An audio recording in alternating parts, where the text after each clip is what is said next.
Hey guys, John V here from PhoneArena. You're watching our video comparison between the Samsung Galaxy Note 10.1 and the new iPad on the right.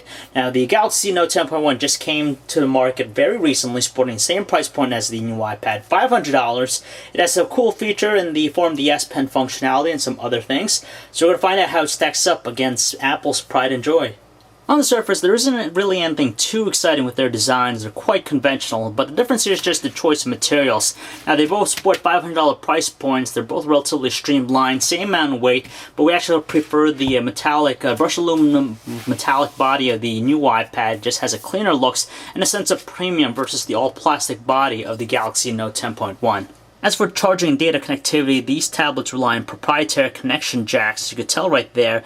You could also get video out, but you have to purchase separate adapters for that.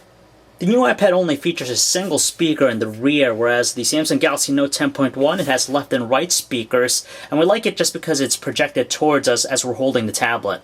So as we take a look around the sides of both tablets, they have many commonalities. For example, you have 3.5mm headset jacks, you get volume controls, dedicated power buttons, but with the Samsung Galaxy Note 10.1, it adds some features such as a micro SD card slot to increase its internal capacity, and also an IR blaster, which turns the tablet into a universal remote.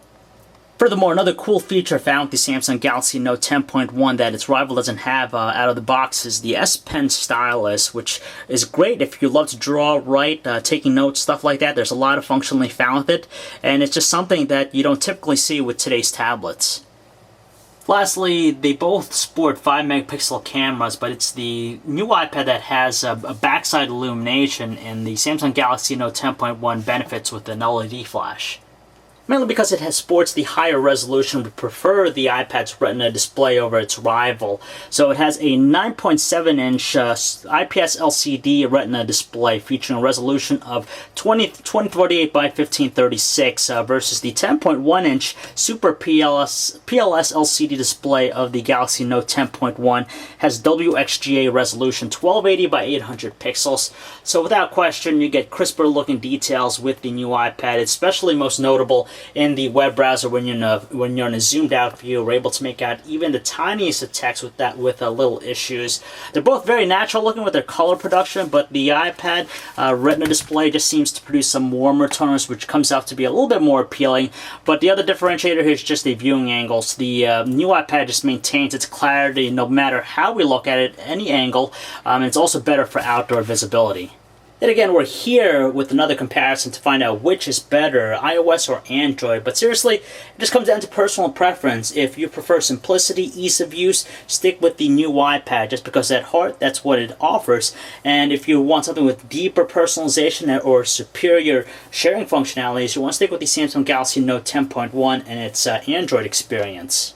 However, we got to point out some of the noteworthy features available on the Samsung Galaxy Note 10.1 that aren't necessarily available on the new iPad. Specifically, it's actually improved multitasking functionality with the features such as multi-screen, which basically tiles specific applications right next to one another, so you have that level of multitasking. On top of that, you also have the mini apps tray, which actually layers these specific applications on top of whatever you're doing. So yeah, you get a better sense of multitasking in that regard. But with the new iPad, you kind of get the same experience, but not really in the same form. You could use the iPad's gestures here to quickly move in and out of various applications. So in theory, yeah, you could still get that same level of multitasking, but just a different way of getting it accomplished. In addition, consumers will definitely appreciate the functionality found with the S Pen Stylus included with the Samsung Galaxy Note 10.1 out of the box, whereas on the new iPad, in order to get something similar, you have to purchase either a capacitive stylus, but still, it's not quite in the same level as the S Pen. So if you're into drawing, if you're writing, if you just want to jot down notes, by far, this is something unique to the Samsung Galaxy Note, thanks to its accuracy, and also the pressure sensitivity found with the S Pen definitely has some its case uses, so it's something you want to take a look at or consider if you're checking out both tablets. Still, you got to take into consideration the extensive ecosystem of tablet-optimized third-party applications available with the iPad versus its competition. It is just still light years ahead in terms of availability and offerings. It's very notable in some of the more prominent applications out there. For example, Twitter, for each respective platform here, it's by far better looking or well laid out on the iPad versus the smartphone-like experience on the Samsung Galaxy Note 10.1. Naturally, the web browsing experience is superb on both tablets. They exhibit fluid, kinetic scrolling, pinch gestures, and fast page loads. The iPad's Retina display helps it to make fine text more than legible in a zoomed-out view, but with the Samsung Galaxy Note 10.1, the S Pen Stylus acts as a cursor, so it kind of gives you a similar experience that you get on a desktop, as you're able to hover the cursor around specific portions of a website. There's nothing particularly exciting or new with the music player interfaces of both tablets. They're both quite the same, more than functional at their core. As far as audio quality, just because the Samsung Galaxy Note 10.1 features two stereo speakers that are projected towards us, its volume output is stronger than the iPad's, but they're both still quite pleasant in tone. High-definition videos pose no problems with either tablets. They run very fluidly, no slowing down lag, and they look just stunning on both tablets. But the new iPad just has a warmer color production, so it tends to be a little bit more pleasing to the eye. But the cool feature found with the Galaxy Note 10.1 is the pop-out feature, which essentially pops out the video. We could have it overlaid on top of whatever we're doing. So it's great for multitasking, but kind of impacts the tablet's performance. So who knows why anyone would want to use a tablet to take photos, but if you really had to as a worst case scenario, the iPad just comes out with a little bit better quality in lower lighting. It just handles it a lot better thanks to its backside illumination. But aside from that, if you're going to be taking shots primarily outdoors with plenty of lighting, the qualities are actually the same. Decent details, not the best, but the color production on the iPad again looks a little bit warmer, so it comes out to be a little bit more pleasing to the eye. However, there's a huge disparity when it comes to video recording. It's 720p on the Samsung Galaxy Note 10.1 versus 1080p on the new iPad. But the biggest differentiator here is just the details. There's a lot better looking details on the iPad. We're able to make out some distinct things in the background, whereas on the Samsung Galaxy Note 10.1, it tends to be extremely muddy looking and soft with its details. Battery life is very similar to one another. After fully charging them, we're able to get easily a solid day of normal usage out of both tablets, but at the end of the day, it seems as though the iPad has just a little bit more juice in its tank.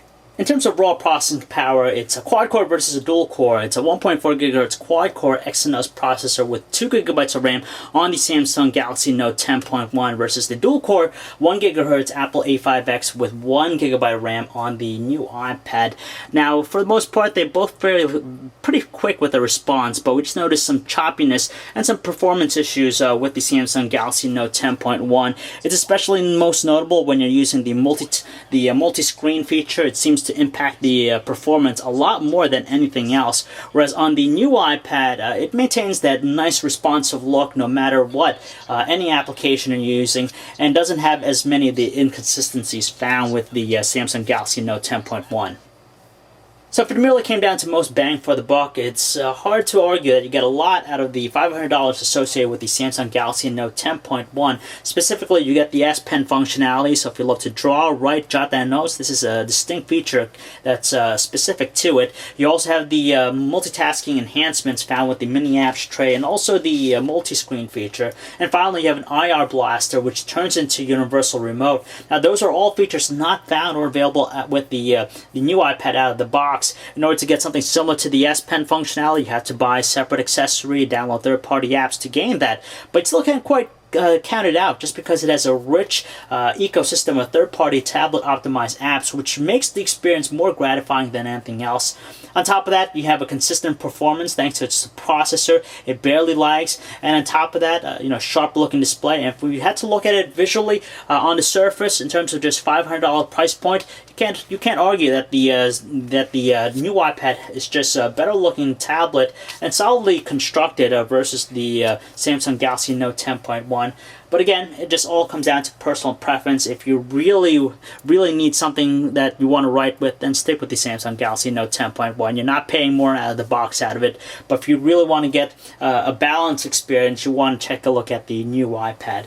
So if you'd like to learn more about both tablets, guys, you could check out our website, PhoneArena.com. This is John V again. Thanks for watching.